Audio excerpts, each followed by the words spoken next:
Hello sa inyong lahat at dahil tayo isang ex-OFW, marami mga OFW news ang dumadaan sa ating wall sa Facebook. At kahit tayo nagtitiktok, fortunately, marami pa rin tayong mga nasasagap na chismis o mga latest updates o mga balita tungkol sa mga karanasang OFW.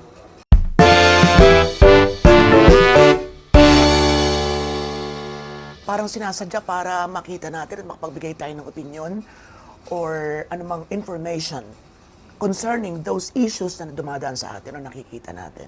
At ngayon, pagkatapos natin magbigay ng reaksyon dun sa pasaway na OFW sa pagtatapon ng basura, dun sa mga bumping men na binibiktima mga turista, eto tayo ngayon sa pangatlo at eto ay yung balita sa isang OFW na nag-complain o naglabas ng kanyang sama ng loob tungkol sa naging trato sa kanya sa OFW Lounge sa Ninoy Aquino International Airport.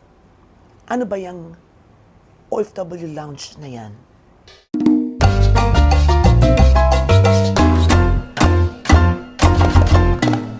Okay, basahin natin bago tayo dumako sa kanyang mahabang post. Babasahin natin at syempre gusto kong mahingi ang inyong mga opinion pagkatapos nating marinig o mabasa ang kanyang ang laman ng kanyang post. Ito iba pa mga information tungkol dito sa OFW Lounge. So eto.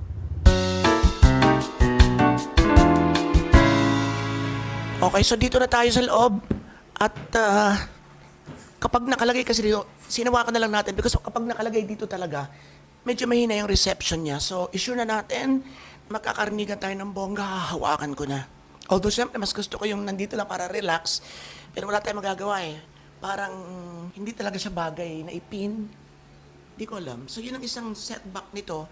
But whatever, yung ganda ng kanyang sound, yung kanyang pick-up kapag hawak, yung kahit malayo ay kuhang-kuha yung boses mo. Doon sa mga aspetong yon ay highly recommendable ito sa inyo. So punta lang kayo sa TikTok, i-click, hanapin yung video ito sa akin sa Robotology TikTok at i-click nyo lang yung yellow basket meron sa baba sa ilalim. Alright? So diretso tayo. A little background muna, a little info tungkol sa OFW Lounge sa Ninoy Aquino International Airport. Eto. Ayan, so it opened at Terminal 3 on July 19, 2024. So 2 years pa lang mahigit. And a newly upgraded and expanded OFW Lounge at NAIA Terminal 1 subsequently opened on December 1, 2025. Yun. Bago ko pa ibigay iba mga detalye, basahin natin. Diretso na muna tayo dun sa post ng isang nagngangalang Miss Hart. Sa totoo lang binasa ko, binalikan ko yung post niya. At hati. So may ilang sumasang-ayon and surprise of all surprises, nagulat ako. Kasi noong una hindi ko nakita. Ang daming kumukontra o ang daming negative yung response doon sa kanyang post. Aalamin natin yan maya-maya kung bakit. Pero kaya nasabi ko, basahin muna natin. Pasensya na kahit madilim. OFW Lounge in Terminal 3 experience was horrible. I arrived in Manila August 5, 2026 at 5:30 p.m. I was so happy and excited na pumunta sa OFW Lounge to have some rest after a long flight from Miami to Qatar and layover for 8 hours in Qatar. I was so happy pushing my luggage cart going to the door, yet the lady stopped me and asked me when and what time is your flight? I said 4 a.m. po at ang sabi niya, hindi ka pa pwedeng pumasok kasi malayo pang flight mo. Ang pwedeng makapasok dito sa lounge ay yung 6 hours before the flight. So nagulat ako. At nagtanong ako, bakit po ate hindi pa ako pwedeng pumasok sa lounge? Galing ako sa mahabang biyahe, pagod at antok ako. Sagot niya lang ay, yun ang bagong rules namin. So, tumabi ako at nag-isip at na-disappoint ako. Pumunta ako sa main entrance at kinausap ang lalaki sa may pinto at yun din ang sabi niya sa akin. Na 6 hours before the flight, ang pwedeng gumamit ng lounge. Sabi ko, bakit? Kasi daw to avoid na maging crowded. Maging crowded sa loob, so I explained my side that I was from a long flight at need ko lang naman ng at least 2 hours para magpahinga bago pumunta sa kabilang. Nasaan na yan? Bago pumunta sa kabilang terminal. Nasa terminal 2 kasi yung domestic flight ko at medyo naiinis na ako. At tumaas na boses ko. Yun. Hindi na nakapagbigil ang lola nyo. Yung lalaki pumasok sa loob, kinausap yung babae doon sa table na nakaupo at nakaharap sa laptop niya. Lumabas yung babae at kinausap ako. Sabi niya, Ma'am, nagagalit ka daw at sumisigaw. Sabi ko, I'm about to. Pero di ako sumisigaw. Tumaas lang boses ko. Hindi. Nasaan yung kasunod? Ito. So again, I explained myself to the lady that I was from a long flight and I just want to take a rest for a little bit bago pumunta sa kabilang terminal para sa domestic flight ko. Nagre-reflect yung salamin natin. Pasensya na. Dito natin nilagay siguro. Yan. Nagreklamo na yung mga aso. Diyan lang muna kayo. Sandali na lang to. Ayan, wala masyadong reflection. Alright. So, ayun lang. Papasukin mo muna ini or papasukin ko na dito. Kaso lalabas sila dun. Oo. Yun lang. Okay. So yun, tuloy natin. Gusto ko lang magpahinga saglit or mag-freshen up. Sagot ng babae, sige ma'am, papayagan ka namin na gumamit ng lounge for 6 hours. Kahit na hindi pa sana ikaw pwede gumamit kasi malayo pa ang flight mo. Wow, okay, thanks for that. Thanks for that. Pero, in that moment, emotional damage na ako at sinabayan pa ng pagod at sobrang antok ko na. After that, pumasok ang babae at umalis ako. Nag-isip at nasaktan, parang ayoko na pumasok sa OFW lounge. But then I said to myself that lounge is for us.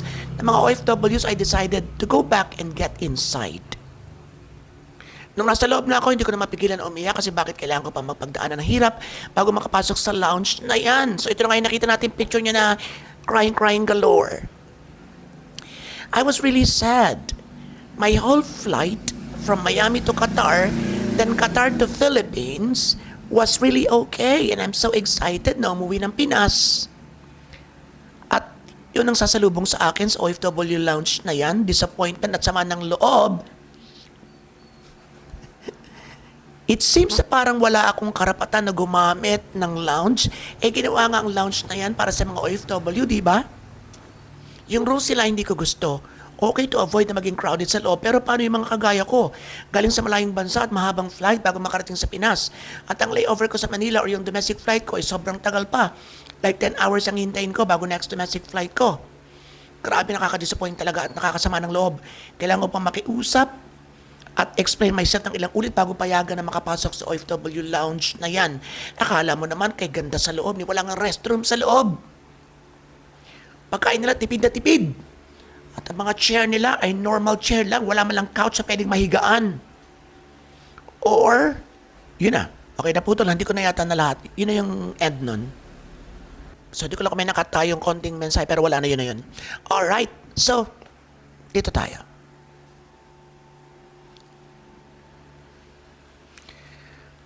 Upon reading this in full, kasi hindi ko siya nabasa nung una in full, kasi dumaan lang sa wall ko, tamad ako magbabasa ng mga sobrang haba I realized na parang hindi 100% talagang sasang-ayon sa kanyang sangkapinuyan. Because marami pa rin naniniwala na kahit gaano kakapagod or ka frustrated, dapat pa rin nating intindihin yung rules and regulations. Dapat natin i-consider na hindi lamang tayo yung pagod at hindi lamang tayong nangangailangan. May mga nauna na at may mga mas deserving because tamang-tama yung kanilang oras. However, tama rin kasi siya because sa rules kasi nababasahin natin mamaya, pwede talagang magstay doon ang lahat ng merong ah, how do you say this? Connecting flights sa loob ng 24 hours. Ganon. Kaya lang kasi ang inaano nung siguro ang tinitingnan nila is kapag pumasok ka, halimbawa meron nang meron nang place. Papasok ka ay kung matagal pa yung flight mo, kinakailangan mo rin umalis within 6 hours. So parang yung gusto nilang sabihin na pwede naman nga na i-consider na lang na papasukin siya. Yun. At mag-usap ng mahinahunan, hindi kasi tayo naman nagbabasa lang, hindi natin alam yung level ng tension o level ng imberna nitong si Miss Apple. At hindi natin mismong kita kung paano magbigay ng kanilang paliwanag.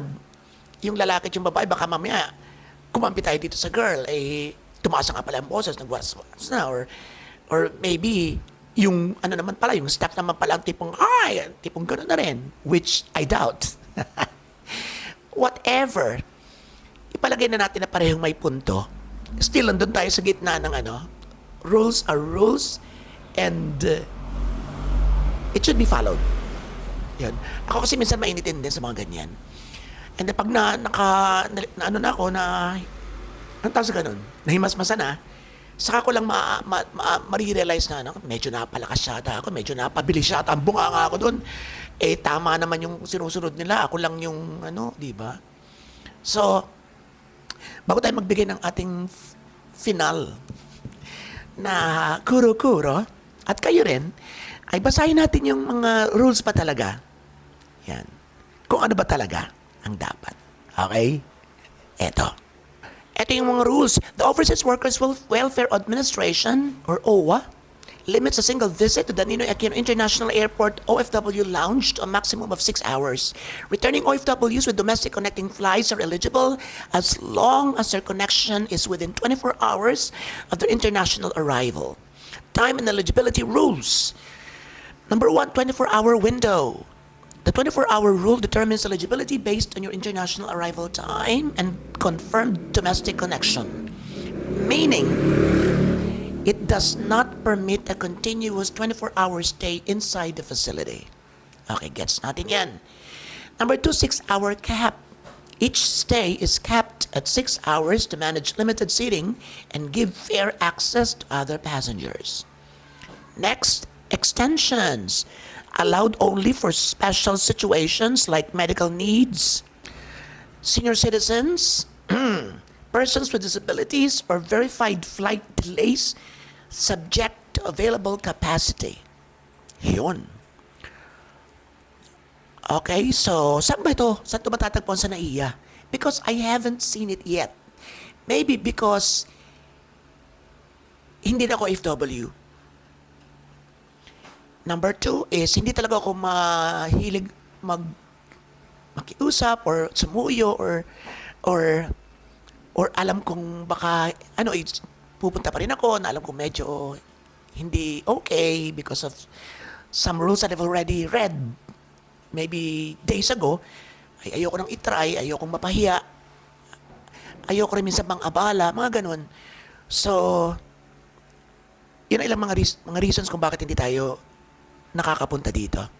So saan ba ito? Locations sa NAIA. Terminal 1 located airside after immigration and security checks near Starbucks. Terminal 3. Matatagpuan ito sa departures level near gate 7 or entrance door number 7. Yon. Free access open at no cost to all OFWs regardless of active membership status. Dine-in only. So may food. May food Food and drinks provided must be consumed inside. Taking food items out of the lounge is prohibited.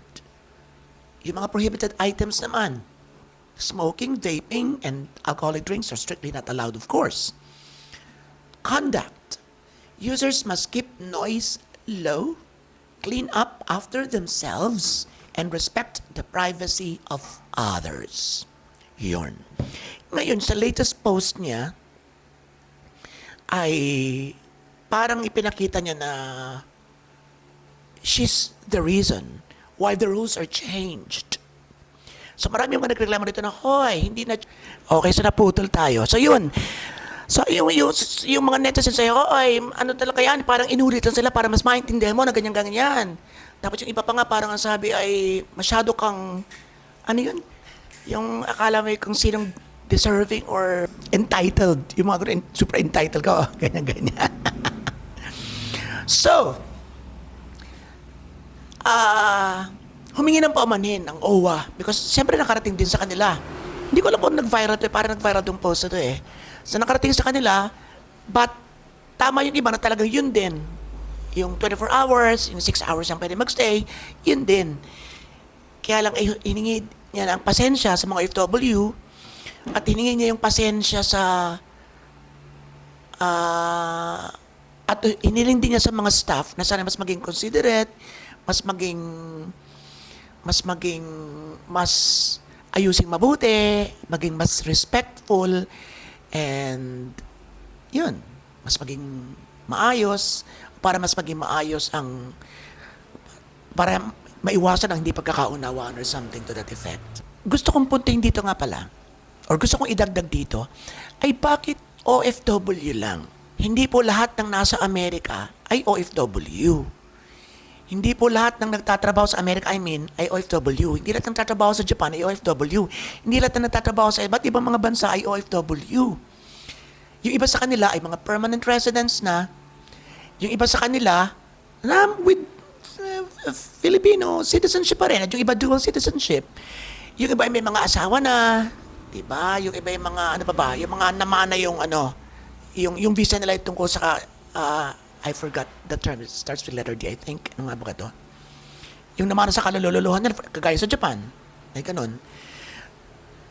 So, winelcome sila sa Japan because yung kanilang lolo or something nakapaglaban sa ganito, sa nung World War II, mga ganun. Ano nga? I-flash ko na lang uli. Nakalimutan natin. So, maraming ganun na ano yun? Ang tawag kasi dun sa iba, so sa pangkalahatan, ay overseas Filipinos. Or Pinoy's overseas, or Filipinos overseas. So, merong OFW at merong non-OFW. Yun.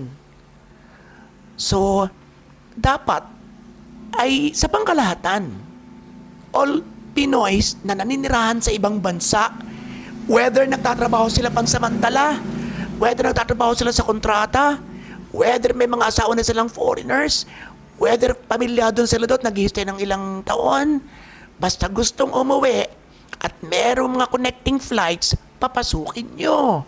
Dapat isinasama yun. Bakit nga pala? Bakit? Para nakakapaghinanakit naman yun. Tayo naman, OFW tayo eh. Para nakakapaghinanakit naman sa parte ng iba na hindi sila isinama. OFW lang ba ang naghihirap o napapagod o inaantok o nangangailangan ng silungan pansamantala? So yan, sana mapansin din ito para makonsider naman yung iba. Diba? So mabuhay ang lahat ng Pinoys. Saan mang sulok ng world.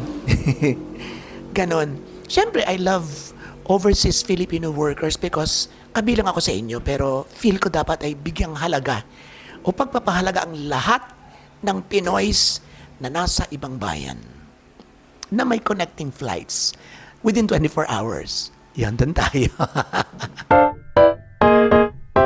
So, wag na nating i-bash si girl. At sa mga kampi naman kay girl, wag na nating i-bash yung staff ng OFW Lounge sa Ninoy Aquino International Airport. And wag tayo agad huhusga or saside sa isang panig. Ako kasi naniniwala, kahit sa mga video features na dumadaan sa akin, merong sinapak or merong sinipa or merong inaway-away, hindi agad ako kumakampi ron sa inaway-away because hindi ko naman alam yung punot dulo. That's why, ang pinakamaganda kong ginagawa ay I don't share.